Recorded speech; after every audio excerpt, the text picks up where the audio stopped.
Hey everyone, it's LS, and this is going to be a video centered around Riot's newly released video, which is the item system update and Riot game-ruining behavior update. And I'm here to go to war with Boris. So let's just get straight into it. Locked here on behalf of the lead team. So let's recap. Just want to point out, by the way, before she goes into the recap, that this is the first time I'm experimenting with just using my video inside of a video. I don't know if it makes it feel more relatable or something, but I want people to maybe be able to see my facial reactions to stuff, or maybe I'll just be deadpan the whole time because I'm not surprised. But it is the items, and I am quite nerdy if you've watched a certain clip on YouTube. And so the item stuff is really cool to me because I feel like it's a interesting time to sort of relearn League of Legends, and it's one of the most exciting time periods for me. If you guys remember, I did the runes video years ago, and that took me almost 40 hours live streamed on Twitch to sort of go through and think about different rune pages for all the different champions. I'm looking forward to doing that similarly again, except this time around, obviously, itemization. So let's get into it. What's happened in League since last update? A few keynotes. Season starts kickoff, the Fiddlesticks and Volibear updates, the Shy Lilia, and now Yone's grand return during the Spirit Blossom event. Now we definitely know which champions you date. We've also nearly finished releasing all the skins we promised for underserved champions earlier this year, with just 3 left for Nautilus, Ornn, and Skarner. League still has more in store, like the gunslinging marksman Samira, whose kit revolves around comboing with style, and she'll be coming out in the PsyOps event next patch. Today we're going to talk a little bit more about our gameplay plans for preseason, which is about updating League's item system. And after that, we'll spend some time covering some of the recent work done towards curbing game-ruining behavior. Okay. But before we jump into it, we just want to thank all of you for participating in the COVID-19 charity fundraiser. Players all over the world came together and raised over $2 million for global pandemic relief. From all of us at Riot, thank you for helping make a difference in our communities worldwide. Now let's get into our gameplay plans for preseason. If you haven't heard, we're working on a complete overhaul to items in League of Legends. We've improved items and chunks over the years, but we've never really had the opportunity to take the time and do a full pass on the whole system at once. So going into the second decade of League, we want to make sure we're improving the foundations the game is built on, and just modernizing them over time so they continue to feel high quality. As a part of the update, we're also going to create a whole brand new shop interface that's easier to use and smarter about the recommendations it makes.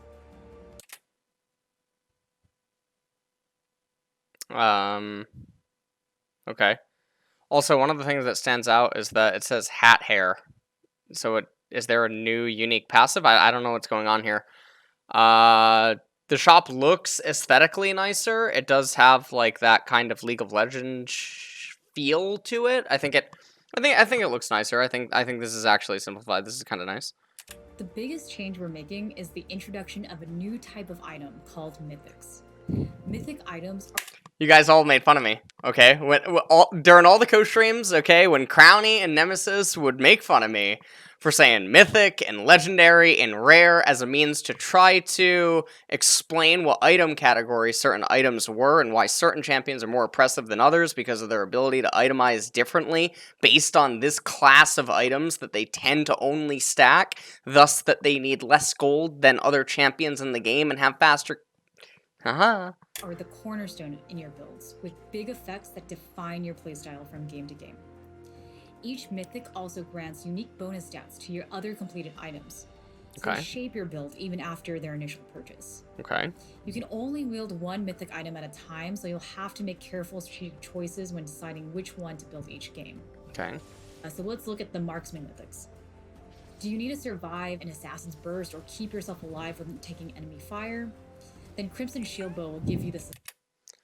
Crimson Shield Bow, 50 attack damage, 15% attack speed, 20% critical strike, 12% lifesteal. When you take damage, that would reduce you below 30% health gain, and 150 to 500 health shield for 3 seconds, and 20% increased lifesteal for 8 seconds. So it's increasing the lifesteal. So if you're stacking a lot of lifesteal, obviously this effect gets pretty nuts. Empowers other legendary items with 8 armor and magic resist, so it gives you additional runes, or yeah, just gives you basically additional runes. This looks like a pretty nuts item overall. The amount of AD, you get attack speed, you get crit chance, and you get lifesteal. I mean, this looks amazing for Draven or something. Wow. Okay. Or maybe you can trust your team to keep you alive instead of go all in. Never do that. In on raw DPS with the new Behemoth Slayer. Behemoth Slayer, 60 AD, 25% attack speed, 20% critical strike chance. Every third attack deals 80 to 240 plus 30% bonus AD additional true damage. Powers other legendary items with 5% plus critical strike chance. So this seems like a very scary item on champions that can auto attack very fast, even if they don't stack a lot of bonus AD. So this seems like a massive steroid for something like AD Kayle. This seems really big for something like Vayne. And obviously 5% plus empowers other legendary items. So we're going to have to see how many legendary items you get, because maybe there's unique things that can go on here where you get like 3 legendary items or something, and it gives them all 5% plus, so you get an extra 15%. Obviously, this item looks really cool. For the games where you need mobility to dodge incoming threats and reposition to make... I'm sorry, what?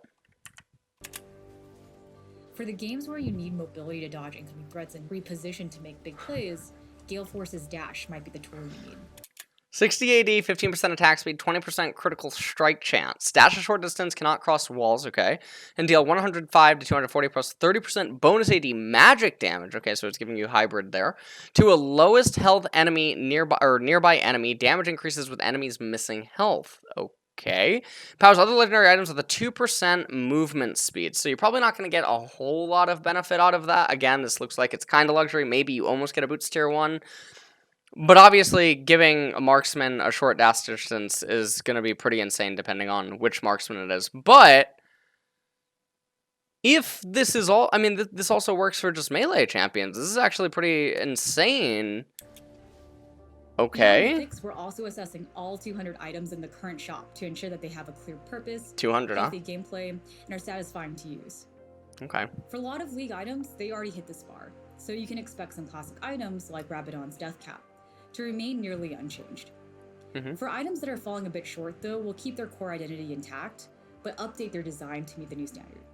For example, Steric's Gauge will be about burst defense still, but tied more clearly to his teamfight strength. And in some cases, some items offered effects that were really far off the mark to salvage, overlap too heavily with other options, or whose intended purposes can be better served in other ways. And so we'll be saying goodbye to a portion of the shop, but you can rest assured that those open spots will be put to good use. We'll be creating new items to fill gaps in the current system. Among other things, that means that, yep, we're finally going to be marking items that are specifically designed for AP.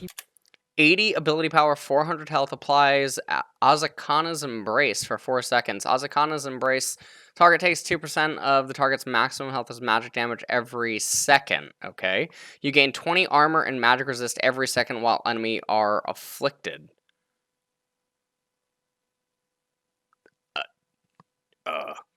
What? That's insane for all tank. This is like Mordekaiser loves this. Maokai loves this as a standalone. Is this what you? They're trying to get rid of me. They're trying to get rid of the Leandre salesman. Is what's going on here. They're trying to make everyone whatever. Not a big deal. Reserve champions. Not a big like deal. The first Demon Helm. All in all, you can expect about a third of the items to remain nearly the same, a third to be similar but improved, and a third to be replaced with these new additions. Okay. For those of you whose eyes 60 plus items to maybe go over. That's going to be really fun. Glaze over every time you open the shop, this is the update for you. We're going to completely revamp both the recommended and all item shop pages.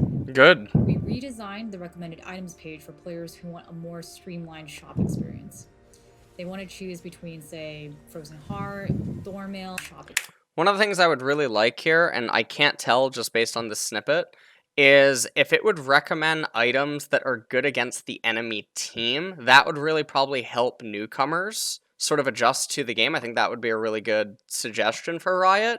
So for instance, if there's a way to make the system detect what champions are on the enemy team and perhaps recommend items against it, that could be really good. And if you're maybe looking for something that already does that for you, head on over to blitz.gg, where that app will tell you the runes and items that might be good against the opposing foes that you are engaged in Mortal Kombat with on Summoner's Rift. Just throwing it out there. Experience. They want to choose between, say, Frozen Heart, Thornmail, or Randuin's based off the game state, but don't enjoy sifting through the shop to find those options. Recommended items will surface sets of item choices that adapt as the game progresses, and evolve patch by patch based on how the best players are building each champion. The All Items page is still for players who want quick access to as much of the shop as possible, and rely on muscle memory to purchase items quickly. Things won't move around game to game or champ to champ, but will highlight current popular items to make them easier to spot. You can expect to see all of these popular items to make them. Frozen Heart, 400 mana, 80 armor, 20% cooldown reduction, reduces the attack speed of nearby enemies by 15%, reduce base attack damage for up to 2% of your HP, capped at 60% of the attack's damage. What was that? Game to game or champ to champ. What? Leandres is still here. You can expect to see all of these updates on PvE soon for an extended testing period, and be on the lookout for an article with more details soon. Oh, I will. Oh, I'm excited now. Intentional game ruining behavior has been a hot topic in the community recently, and honestly, this is just something we need to address more. In May, we committed to a large, long-term effort to tackle issues like champion select griefing, inting, and AFKs. And so towards the first point, the first change we tested was champion select reporting and muting. We wanted to give players a real way to respond to game ruining behavior before loading into the game. Pretty quickly, we found that many reports were coming from players whose teammates banned the champion they were hovering, so we added a confirm ban prompt. You'll still be able to go through the ban if you want. Sometimes, if you just really don't want to see a certain champion, that's what your ban is for. But the prompt makes sure you know it's a champ your teammate wants to play, so you don't ban them by accident. Okay, that's really good. We'll also hook champ select reports into our overall report management and post-game penalty system. And the reason that I say that's really good is if you guys ever watch Korean streamers, I don't know how much it happens in the West, but generally on Korean streams, sometimes they just insta-ban a champion. They don't realize if someone was hovering it, and then oftentimes a conversation actually unfolds in the chat where teammates apologize. And so in the future, we'll work to expand that system to let us take action on champ select reports inside champ select. With that, we shifted our focus recently to address in-game behaviors like inting and AFKing. Our automatic detection systems are now identifying these behaviors at almost twice the rate as before, and we're working 2 multiplied by 0. I'm kidding. I'm kidding. on more improvements to catch cellular cases that are still slipping through the cracks. In addition to better detection methods, we're also exploring ways to sharpen the penalty system, and this may include things like stricter queue lockout times and ranked LP penalties. Finally, we know it's impossible to stop this behavior. Riot, come on. Cloud9's drafts weren't that bad. Come on. I don't know why tag here has to be penalized entirely, which is why we're looking into ways to at least make it less painful when it does happen. This includes improvements to the early surrender vote so you don't get stuck in a 4v5, and LP mitigation of ranked so you don't drop so hard for someone else's griefing. We know there's still more work to do, but just wanted to share the progress so far, and we'll keep working to make real improvements in this space. It's really good. While we focus on League today, there's also a lot going on in the League overall universe. Okay. For starters, we're just a few short weeks away from the start of our historic 10th World Championship, which is happening in China this year. The esports team has been working hard to plan another amazing experience for you all, and while you've already begun to see some of the content, we have a few more surprises in store. The latest set for Teamfight Tactics launches with patch 1019. In it, TFT Fates features a mythical fantasy world filled with all new champions. This is really pretty. Origins, I love colors and scenery like this. Our friends on Legends of Runeterra recently released their latest expansion, Call of the Mountain, which adds Targon as a region along with 7 new champions. When do we get an MMO? Be on the lookout for more news later this year from the upcoming Riot Forge game, Ruin King, a League of Legends story. Finally, it's an exciting time for our friends on Wild Rift, so be on the lookout for more news from them. Ooh, forgot about that. That's gonna be cool. We hope you and your loved ones are staying safe. Old bot lane! Wide people happy! No alcoves. You and your loved ones are staying safe. From all of us at Riot, Thanks for playing, and take care. And your loved ones I just want to point out so be on the something. I lookout just want to for point more out something news for you from guys. You see all these trees that used to be here where the alcoves are? Yeah, Boris chopped them down. Okay? He chopped them down to make way for new items, and you guys have been permanently buying his books. Okay? You're the reason these trees don't exist anymore. We hope you and your loved ones are staying safe. From all of us at Riot, thanks for playing, and take care. Okay, so that was pretty much it for the recap right there. I'm going to just take a look at a couple of the other items. I know that they're not all public. These are from Mark Yeater. I don't know how to say your last name. I'm so sorry, Mark. I actually don't know. I'm sorry. We're going to take a look at a couple of the items. So Liandry's is still there, and it's a mythic item, so they're doing justice by everyone's favorite mask, honestly. And where is Morello? Legendary. Yeah, that's what happens, you know? I mean, that's just how it goes, you know? Battering Ram, 40 attack damage, 500 health, 10% CDR, or ability haste is the new term they use. D'ing. A little bit of a typo here in the rage bar. Physical damage grants you 20 movement speed for 2 seconds, increased to 60 movement speed if it kills the target. Okay, so, yeah, old rage passive, no change there. Spellblade, after using an ability, your next attack gains bonus range speed, deals bonus physical damage equal to 200%. Wait, Trinity Force, what? This is legendary? Oh, no, okay, it's mythic, okay. 200% of base attack damage on hit and dashes you a short distance towards the target.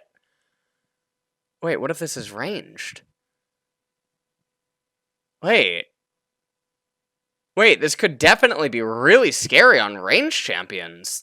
They can just dash in and keep dogging you down. Like, champions that want to be really tanky utilize CDR and AD. There's not very many of them in the game, but they certainly do exist. Obviously, Senna is a champ. Well, I guess Senna wouldn't really want her base AD amplified, but something like Graves is pretty interesting because he definitely likes all of these stats.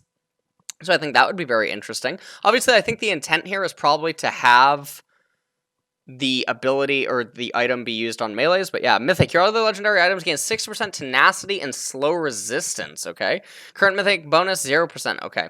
So, I don't know how many, I mean, it looks like you're actually going to probably end up having anywhere from 2 to 3 legendary items, most likely, inside of the game, and so I think that's going to be pretty interesting. I really hope that they have Epic below Legendary. That would be so cool. I would be vindicated. But Battering Ram looks like a really cool item. Move on to the next item, Crimson Shield Bow. 50 per... Oh, wait. We looked at this inside of the video. So Crimson Shield Bow, 50 AD, 15% attack speed, 20% critical strike chance, 12% lifesteal. And when you would go below 30%, you gain a shield of 150 to 500 health for 3 seconds, and 20% increased lifesteal for 8 seconds. So, interestingly enough, this just seems like a better Hex Drinker. I don't know if Hex Drinker is still in the game. I do understand this is a mythic item, but this seems like a Phantom Dancer on steroids. So I think in that regard, it's really good. Behemoth Slayer, already talked about it. Obviously, first champion in my mind that stands out is Kale. I think that AD Kale is going to love this kind of an item, and I think it just makes perfect sense. Vayne is another champion. Kog'Maw is another champion. Varus is another champion. All of these champions that auto-attack a lot and like all of these stats are going to be super happy with an item like this, and so I think that in that regard, it's also going to be very, very, very fun. 30% bonus AD. Jin's also going to be very interesting because every third attack. Now, obviously, it means that he gets some additional mix-ups for his 4th shot and whatnot because it means that he'll have a lot more potency without just having to rely on that 4th shot. So I think that that's another interesting thing that could come into play. So I think this is very interesting. Gale Force, 60% AD, 15% attack speed, 20% critical strike chance, dash to short range, cannot cross walls, deal 105 to 240, plus 30% bonus AD magic damage, so it doesn't get any benefit if you have Pen. The lowest health nearby, damage increases with missing health. So obviously this is pretty insane. Other legendary items give 2% movement speed, so probably going to get 4% increased movement speed, which is going to give you a little bit less than Boots Tier 1. Not going to be the end of the world. And then Cursed Demon Helm, 3,000 gold, 80 ability power, 400 health, applies Azakana's Embrace. Now, this is interesting because Liandry's Torment is still in the game. And if Liandry's Eyes of Pain, whatever, is still going to be there, and Cursed Demon Helm, this just seems really scary. The target takes 2% of their max health as magic damage every second. You gain 20 armor and magic resistance every second while enemies are afflicted. This isn't saying that it caps, which doesn't make any sense. So if you just manage to keep it up? Do you just keep going? Do you just become a monster? Because I can see Mordekaiser absolutely loving this item. Obviously, Maokai, another champion that I think this would just be super insane on. Another champion that a lot of people probably don't realize actually has insane ability power ratios is actually Hecarim. And another one could obviously be Gnar. I mean, all of this is absolutely insane. You're thinking of champions that utilize HP, utilize AP, want a percentage max health burn on their opponents, or some sort of a shred that still allows them to itemize tanky in other ways. And then to couple it, they're getting armor and magic resistance upon engaging into their opponent. So there's definitely a lot of interesting stuff here, and we're not going to lose to Boris in this offseason. However, like all things, we can't lose. Listen, this November, it's all going to come down to this. Okay? We can't keep letting him get away with it. We need to win this time. For years, pro players around the globe lost to him. We lost bot lane Forest. Okay, the alcoves came in. You saw what he did to the dragons. You saw how many players bought his book. Well, where will you be in November? Yeah. Hopefully someone with Twitch Prime. But anyways, that's pretty much it. That is all that is going on here for the item rework. Obviously, as soon as the next batch of items comes out, I will go over them and take a look at all of them. But for now, make sure to sign up. We got to stop Boris.